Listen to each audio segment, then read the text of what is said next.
বাংলাদেশের সংখ্যালঘু নির্যাতন নিয়ে ভারতীয় গণমাধ্যমের প্রতিবেদন বিভ্রান্তিকর বলছে প্রধান উপদেষ্টার প্রেস উইং, অতিরঞ্জিত বলে মন্তব্য। হাইকোর্টের সচিবালয়ের উপদেষ্টা হাসান আরিফের আরও 2 দফা জানাজা সম্পন্ন, মেয়ে দেশে ফিরলে দাফনের সিদ্ধান্ত।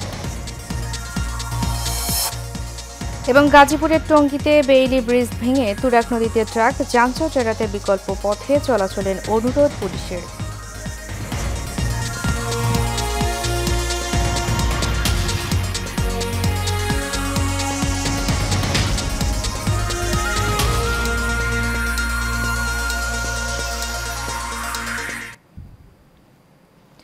স্বাগত এশিয়ান নিউজে, সাথে আছি আমি উর্মি আক্তার। এতক্ষণ শুনছিলেন বিআরবি কেবল ইন্ডাস্ট্রিজ লিমিটেড সংবাদ শিরোনাম। এবারে চলে যাব পুরো খবরে। বাংলাদেশের সংখ্যালঘু নির্যাতন নিয়ে ভারতীয় গণমাধ্যমে প্রকাশিত প্রতিবেদনগুলোর তথ্যকে বিভ্রান্তিকর ও অতিরঞ্জিত বলে দাবি করেছে প্রধান উপদেষ্টার প্রেস উইং। এক ফেসবুক পোস্টে প্রেস উইং এই মন্তব্য তুলে ধরেন। পোস্টে বলা হয়েছে, ভারতের পররাষ্ট্র মন্ত্রণালয়ের বরাত দিয়ে ইন্ডিয়া টুডে, আনন্দবাজার সহ একাধিক ভারতীয় গণমাধ্যম জানিয়েছে, হিন্দু ধর্ম অবলম্বীদের বিরুদ্ধে বাংলাদেশে 2022 সালে 47টি, 2023 সালে 302টি এবং 2024 সালে 2200টি সহিংসতার ঘটনা ঘটেছে। তথ্যটি বিভ্রান্তিকর এবং অতিরঞ্জিত। পোস্টে আরও বলা হয়, বাংলাদেশের অন্তর্বর্তীকালীন সরকার প্রতিটি ঘটনার তদন্ত করছে এবং দোষীদের আইনের আওতায় আনতে প্রতিশ্রুতিবদ্ধ। প্রেসিংয়ের মতে, এসব ঘটনার বেশিরভাগই 5 আগস্ট থেকে 8 আগস্টের মধ্যে ঘটেছে, যখন দেশে কোনো সরকার ছিল না। এসব হামলার বেশিরভাগই ঘটেছে রাজনৈতিক কারণে। এ ধরনের অপরাধ নিয়ে বিভ্রান্তিকর তথ্য দেওয়া থেকে বিরত থাকার প্রতি সবার প্রতি অনুরোধ জানানো হয়েছে প্রেসিংয়ের পক্ষ থেকে।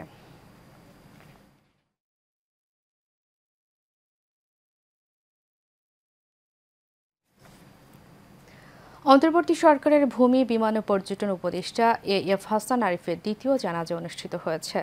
সুপ্রিম কোর্ট প্রাঙ্গণে এই জানাজা অনুষ্ঠিত হয়। এর আগে শুক্রবার বিকেলে রাজধানীর ল্যাবেইড হাসপাতালে মারা যান তিনি। বাদ এশা ধানমন্ডিতে হয় প্রথম নামাজি জানাজা। ছেলে মুয়াজ আরিফ জানান, শুক্রবার দুপুরে বাসায় হঠাৎ অসুস্থ হয়ে পড়েন তিনি। ধানমন্ডি ল্যাবেইড হাসপাতালে নেওয়া হলে তাকে মৃত ঘোষণা করেন চিকিৎসকেরা। খবর পেয়ে D8 সম্মেলন শেষে মিশর থেকে দেশে ফিরে হাসপাতালে ছুটে যান অন্তর্বর্তী সরকারের প্রধান উপদেষ্টা ডক্টর মোহাম্মদ ইউনূস। শোক সমবেদনা জানান পরিবারের সদস্যদের। হাসপাতালে ছুটে যান বিএনপির মহাসচিব, দেখা করেন হাসান আরিফের পরিবারের সদস্যদের সঙ্গে। গত 8 আগস্ট অন্তর্বর্তীকালীন সরকারের উপদেষ্টা হিসেবে শপথ নেন হাসান আরিফ। 2001 থেকে 2005 সালের 28 এপ্রিল পর্যন্ত অ্যাটর্নি জেনারেলের দায়িত্ব পালন করেন তিনি। গাজীপুরের টঙ্গী বেইলি ব্রিজ ভেঙে একটি ট্রাক তুরাগ নদীতে পড়েছে। এদিকে ওই লেনে চলাচলকারীদের বিকল্প পথে চলাচলের অনুরোধ করেছেন গাজীপুর মেট্রোপলিটন পুলিশ। ভোরে ট্রাকটি পুরনো বেইলি ব্রিজ ভেঙে তুরাগ নদীতে গিয়ে পড়ে। গাজীপুর মেট্রোপলিটন পুলিশের উপপুলিশ কমিশনার ইব্রাহিম খান বলেন, শনিবার সকালে তুরাগ নদীতে ট্রাক পড়ে যাওয়ার তথ্য পাওয়ার পরই পুলিশ ঘটনাস্থলে যায়। ঘটনাটি সড়ক ও জনপথ বিভাগকে জানানো হয়েছে, তারা এই বিষয়ে ব্যবস্থা গ্রহণ করবেন। এদিকে বিকল্প পথে চলতে সামাজিক যোগাযোগ মাধ্যম ফেসবুকে একটি ট্রাফিক আপডেট জানিয়েছে গাজীপুর মেট্রোপলিটন পুলিশ। এ পথে চলাচলকারী সকল যাত্রী ও যানবাহনকে টঙ্গী ব্রিজ এড়িয়ে কামারপাড়া মন্নুগেট বিকল্প সড়ক ব্যবহার করার জন্য অনুরোধ জানান তিনি। নারায়ণগঞ্জের রূপগঞ্জের পূর্বাচলে 300 ফিট এলাকায় প্রাইভেট কারের ধাক্কায় বাংলাদেশ প্রকৌশল বিশ্ববিদ্যালয়ের ছাত্র মোহতাসিম মাসুদ নিহতের ঘটনায় গ্রেফতারকৃত 3 জনের মধ্যে 2 জনের ডোপ টেস্ট পজিটিভ এসেছে। শুক্রবার নারায়ণগঞ্জ জেনারেল হাসপাতালে তাদের মাদক পরীক্ষা করা হয়। বিষয়টি নিশ্চিত করে নারায়ণগঞ্জ জেলা civil surgeon doctor AFM Moshiur Rahman. তিনি জানান, ডোপ টেস্টে 2 জনকেই পজিটিভ পাওয়া গেছে, তারা অ্যালকোহল নিয়েছিল। এ বিষয়ে রিপোর্ট দেওয়া হয়েছে। একই দিনে আটককৃতদের কারাগারে পাঠানো হয়েছে। ডোপ টেস্টের রিপোর্টের বিষয়ে সিভিল সার্জন আরও বলেন, প্রাইভেট কারের চালক মুবিন আল মামুনের শরীরে গাঁজা ও অ্যালকোহল পাওয়া গেছে, আর আরোহীদের মধ্যে মিরাজুল করিমের শরীরে অ্যালকোহল পাওয়া গেছে।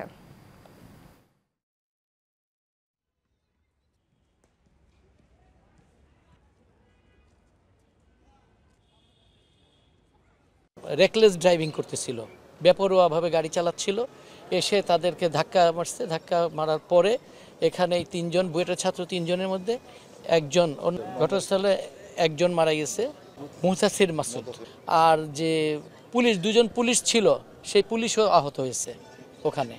3 জন আসামিকে গ্রেপ্তার করা হয়েছে। যিনি ড্রাইভার, ওনার বিরুদ্ধে হয়তো অভিযোগ আসতে পারতো, কিন্তু বাকি অপরাপর যে 2জন ছেলে আছে ওরা তো কোনো অপরাধ করে নেই। সে বিষয়টা আমরা আদালতকে উপস্থাপন করার চেষ্টা করেছি। আদালত সমস্ত ঘটনা শুনে তাদের বিরুদ্ধে ডুপ টেস্টে একটা আবেদন করেছেন, আবার রিমান্ডের 5 দিন রিমান্ড চেয়েছেন। সে বিষয়টা আমলে নিয়ে আগামী সিডব্লিউ ইস্যু করেন আগামী রবিবার। আমরা দুঃখিত এবং মর্মাহত এই জন্য যে এটা বুয়েটের একটা স্টুডেন্ট, মেধাবী স্টুডেন্ট বাংলাদেশের, আজকে একটি অনাকাঙ্ক্ষিত ঘটনায় নিয়ে ইন্তেকাল করেছেন। এই জন্য আমরা, যদিও আইনজীবী হিসেবে খুব লজ্জিত, বা এই ধরনের ঘটনা যাতে আর ভবিষ্যতে না ঘটে সে বিষয়টাও আমরা রাষ্ট্রের যিনি পুলিশ এবং রাষ্ট্রে যারা রয়েছেন তাদের ক্ষেত্রে আমরা আকর্ষণ করি। গেল কয়েকদিন শৈত্যপ্রবাহের পর 10 ডিগ্রির উপরে উঠেছে পঞ্চগড়ের তাপমাত্রা। ফলে তাপমাত্রার রেকর্ডে শীত হাড় কাঁপাচ্ছে রাতভর। এদিকে ঢাকাতেও বেড়েছে শীতের তীব্রতা। ভোর 6টায় পঞ্চগড়ে তাপমাত্রা রেকর্ড হয়েছে 10.4 ডিগ্রি সেলসিয়াস। গত বৃহস্পতিবার থেকে তাপমাত্রা রেকর্ড হচ্ছে 10 ডিগ্রির উপরে। ফলে তাপমাত্রা বৃদ্ধি পেয়ে কিছুটা হ্রাস পেয়েছে শীতের তীব্রতা। সকালে বিভিন্ন এলাকায় ঘুরে দেখা যায় বরাবরের মতোই কুয়াশাহীন ভোরে ঝলমল রোদ নিয়ে উঠছে সূর্য। সূর্যের আলোয় ঝলমল করছে জেলার প্রকৃতি। কর্মচাঞ্চল্যতা দেখা যায় বিভিন্ন শ্রেণী পেশার মানুষের মধ্যে। তবে শীতে বৃদ্ধ ছোটদের বেড়েছে শীতজনিত রোগের সংখ্যা।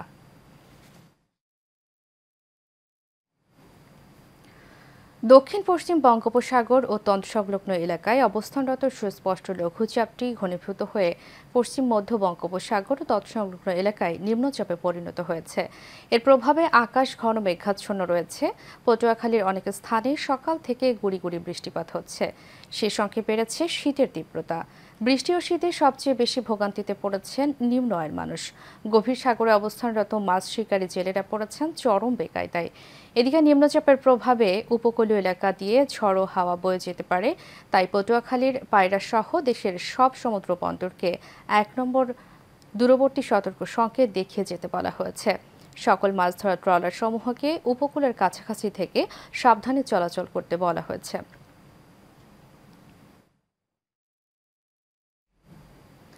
হাঁটি হাঁটি পাপা করে 6-এর ছন্দে পা রাখল বস্তুনিষ্ঠতার প্রতিচ্ছবি আর দায়িত্বশীলতার প্রতীক দৈনিক দেশ রূপান্তর।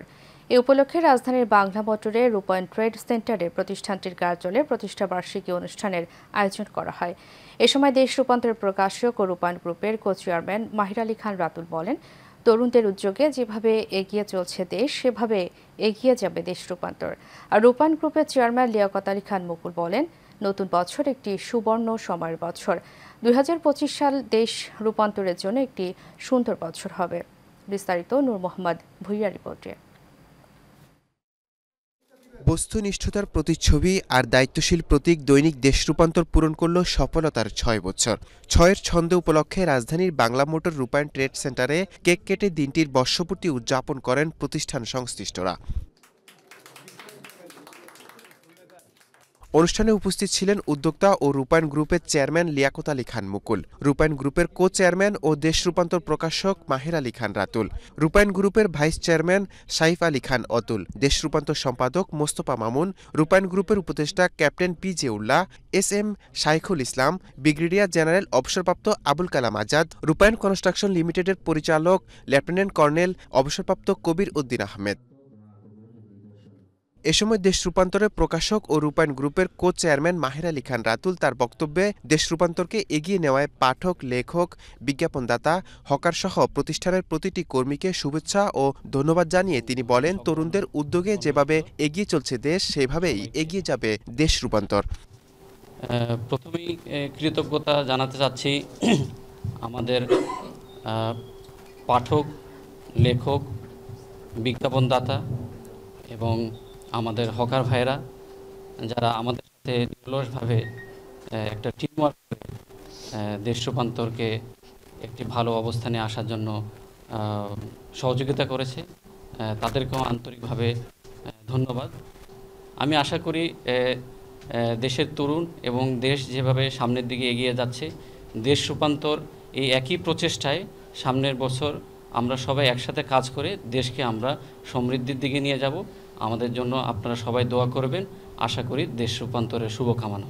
রূপায়ণ গ্রুপের চেয়ারম্যান লিয়াকত আলী খান মুকুল নতুন বছর একটি সুবর্ণ সময়ের বছর আশা প্রকাশ করে তিনি বলেন 2025 দেশ রূপান্তরের জন্য একটা সুন্দর বছর হবে। যে আজকে আমরা 6 বছর থেকে 7 বছরে পদার্পণ করছি, এটা আমি মনে করি দেশ রূপান্তরের সম্পাদক, প্রকাশক, সকল কর্মকর্তা কর্মচারী তাদেরই অবদান। আশা করি নতুন বছরের সামনে আমরা 2025, এটা আমি মনে করি একটা গোল্ডেন অপরচুনিটির মাস এবং পরিবর্তনের সময়। সেখানে পরিবর্তনের সাথে সাথে দেশ রূপান্তরেরও একটা পরিবর্তন আসবে বলে আমি আজকে যারা উপস্থিত সকল কর্মকর্তার মধ্যে যে এক্সপ্রেশন দেখতে পাচ্ছি, মানে উজ্জ্বল হাসি, এবং তাদের কাছে মনে হলো যে একটা নতুন উদ্যম নিয়ে কাজ করবেন, সেটা দেখে আমি আশা করছি যে 2025 আমাদের একটা সুন্দর বছর যাবেন। নতুন বছরে নতুন উদ্যমে প্রিয় প্রতিষ্ঠানকে আরও দুর্বার গতিতে এগিয়ে নিয়ে যাওয়ার প্রত্যাশা প্রতিষ্ঠানটির উদ্যোক্তা ও কর্মীদের। নূর মোহাম্মদ ভূঁইয়া, এশিয়ান টেলিভিশন, ঢাকা। রাষ্ট্রের চালিকা শক্তি হোক 31 দফা নিয়ে মতবিনিময় সভা অনুষ্ঠিত হয়েছে। সকালে রাজধানীর গুলশানের একটি ক্লাবে শহীদ জিয়ার 19 দফা বাস্তবায়ন পরিষদ আয়োজিত মতবিনিময় সভায় প্রধান অতিথি ছিলেন বিএনপির চেয়ারপারসনের উপদেষ্টা সৈয়দ আলমগীর হোসেন। বিশেষ অতিথি হিসেবে উপস্থিত ছিলেন বিএনপির জাতীয় নির্বাহী কমিটির সদস্য সালাউদ্দিন ভূঁইয়া শিশির, জাতীয় প্রেস ক্লাবের সাবেক সাধারণ সম্পাদক ইলিয়াস খান। অনুষ্ঠানে সভাপতি ছিলেন মাওলানা ভাসানী বিজ্ঞান ও প্রযুক্তি বিশ্ববিদ্যালয়ের সাবেক ভিসি অধ্যাপক ডক্টর মোহাম্মদ খলিলুর রহমান। সঞ্চালনায় ছিলেন শহীদ জিয়ার 19 দফা বাস্তবায়ন পরিষদের সাধারণ সম্পাদক KM খালেদুজ্জামান জুয়েল সহ আরও অনেকে।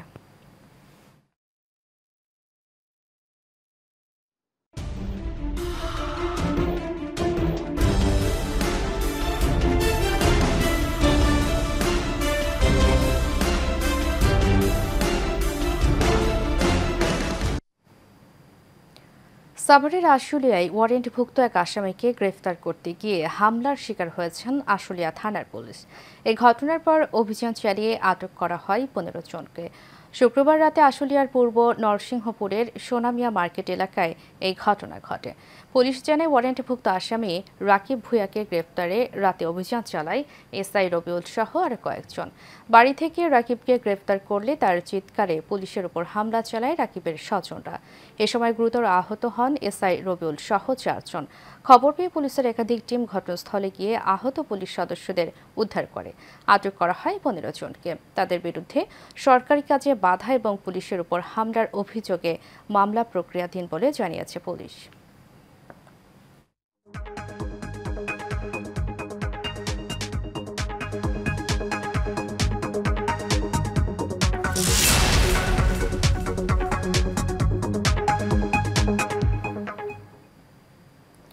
এবার এক্সিম ব্যাংক বাণিজ্য সংবাদ। বাংলাদেশের তথ্য ও যোগাযোগ প্রযুক্তি খাতের অগ্রগতিতে ব্যতিক্রমী ভূমিকা রাখায় 5 প্রতিষ্ঠান ও 2 জন উদ্যোক্তা পেলেন BRAC bank the daily star ICT award. নভেম্বরের মতো রাজধানীর একটি হোটেলে এই আয়োজন করা হয়। দ্য ডেইলি স্টারের প্রকাশক ও সম্পাদক মাহফুজ আনাম এবং ব্র্যাক ব্যাংকের ব্যবস্থাপনা পরিচালক ও প্রধান নির্বাহী কর্মকর্তা সেলিম আরএফ হোসেন উপস্থিত থেকে বিজয়ীদের হাতে সম্মাননা ক্রেস্ট তুলে দেন। এর আগে গণ অভ্যুত্থানে নিহত ও আহতদের স্মরণে 1 মিনিট নীরবতা পালনের মধ্য দিয়ে অনুষ্ঠান শুরু হয়। অনুষ্ঠানে উপস্থিত ছিলেন প্রধান উপদেষ্টার আন্তর্জাতিক বিষয়ক সংক্রান্ত বিশেষ দূত লুৎফে সিদ্দিকী।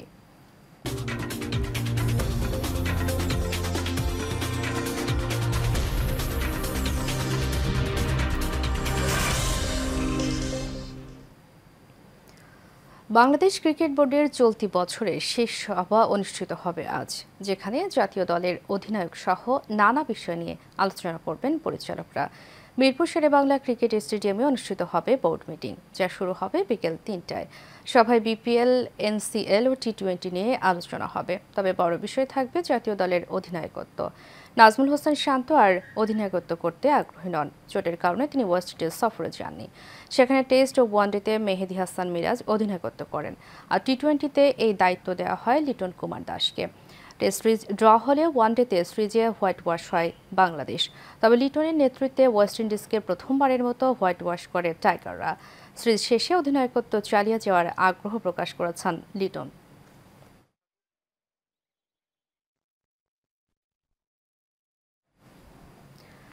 দর্শক, সংবাদ শেষ করব অবসরে যাওয়া মানুষদের শেষ সময়ের খবর দিয়ে। অবসর জীবনের একাকিত্ব, স্বজনদের অবহেলা, জীবনে পাওয়া না পাওয়ার গল্প সমবয়সীদের সাথে মন খুলে করতে চান তারা। তাই গাইবান্ধার সুন্দরগঞ্জের নিরালা চৈতন্য বাজারে গড়ে উঠেছে বেলা শেষের যাত্রী নামে একটি সংগঠন। ছোট্ট একটি টিনের ঘরে বয়স্ক কিছু মানুষ প্রতিদিন সন্ধ্যায় নানা প্রসঙ্গ নিয়ে চায়ের কাপে ঝড় তুলছেন। গাইবান্ধা থেকে খালেদ হোসেনের তথ্য ছবিতে বিস্তারিত জানাচ্ছেন আরফ ইসলাম হিমু। এসব বন্ধুরা জীবনের পরন্ত বিকেলে ফেলে আসা অতীত জীবনের গল্প করি, এই স্লোগানে গাইবান্ধার সুন্দরগঞ্জে গড়ে উঠেছে সংগঠন বেলা শেষের যাত্রী।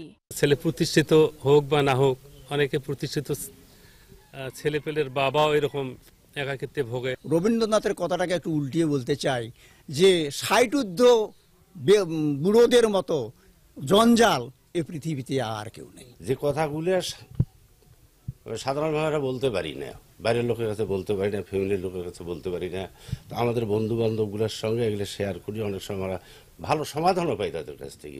সংগঠনটি 5 জন দিয়ে শুরু করলেও এখন 40 জনেরও বেশি সদস্য রয়েছে। বেলা শেষের এই যাত্রা শুরু হয় বিআরডিবির অবসরপ্রাপ্ত উপপরিচালক বিনয় কৃষ্ণ মণ্ডল ও তার কয়েকজন সমবয়সী বন্ধুর হাত ধরে। সংঘবদ্ধ এসব প্রবীণ মানুষ জীবনের শেষ দিন পর্যন্ত একসাথে পথ চলতে চান। পরিবারের লোকজন এখন আমাদের গুরুত্ব দেয় না, এমনকি আমাদের যে নাতি নাতনি আছে তার বাবা মা মানে আমার ছেলে মেয়েরা আমাদের কাছে মানে বুড়োটার সাথে তার ছেলে মেয়েকে মিশতে দেয় না। এটা খুবই দুঃখজনক, খুবই কষ্টের কথা। খুব কষ্টে এই কথাটা বললাম। তারপরে তো আমাদের বেঁচে থাকতে হবে, আমাদের একটা সঙ্গী সাথীর দরকার, আমাদের মনোভাব ব্যক্ত করার, আলাপ আলোচনা গল্প করার একটা সময় কাটাবার একটা জায়গা দরকার। সেই জন্যই মূলত আমরা এই ক্লাবটা গঠন করেছি। আজকে 4-5 বছর কি তারও বেশি হবে এনাদের সঙ্গে সঙ্গ দিচ্ছি। আপনাদের মাধ্যমে জিনিসটা উপরে তুলে ধরেন, বিশেষ করে কিছু সাহায্য সহযোগিতার যদি ব্যবস্থা করেন তাহলে আমরা আরো ডেভেলপ হব। স্থানীয় জনপ্রতিনিধি জানান সংগঠনের যে কোনো সহযোগিতায় পাশে থাকবেন তিনি। এটা একটি ভালো সংগঠন, আমি সংগঠনের উত্তর উন্নতি কামনা করি। সেই সাথে তারা যদি আমার কাছে চেয়ারম্যান হিসেবে কোনো সহায়তার জন্য আসে, আমার দরজা খোলা আছে, আন্তরিকভাবে আমি তাকে সহায়তা করবো বলে ইনশাল্লাহ আশা রাখি। 2019 সালে সুন্দরগঞ্জের তারাপুর ইউনিয়নের চৈতন্য বাজারে যাত্রা শুরু করে বেলা শেষের যাত্রী প্রবীণ মানুষদের এই সংগঠনটি। আরফ ইসলাম হিমু, এশিয়ান টেলিভিশন। এর সাথে শেষ করব এশিয়া নিউজ। যাওয়ার আগে বিআরবি কেবল ইউনিভার্সিটিজ লিমিটেড সংবাদ শিরোনামগুলো জানাবো আর একবার।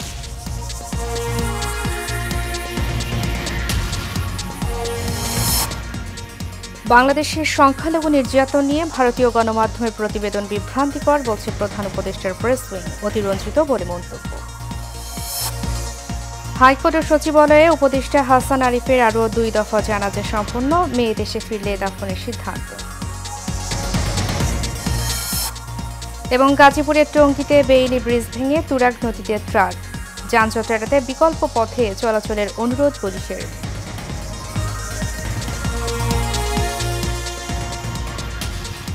এশিয়া নিউজে পর্যন্ত। পরবর্তী সংবাদ দেখার আমন্ত্রণ জানিয়ে শেষ করছি। ধন্যবাদ সবাইকে।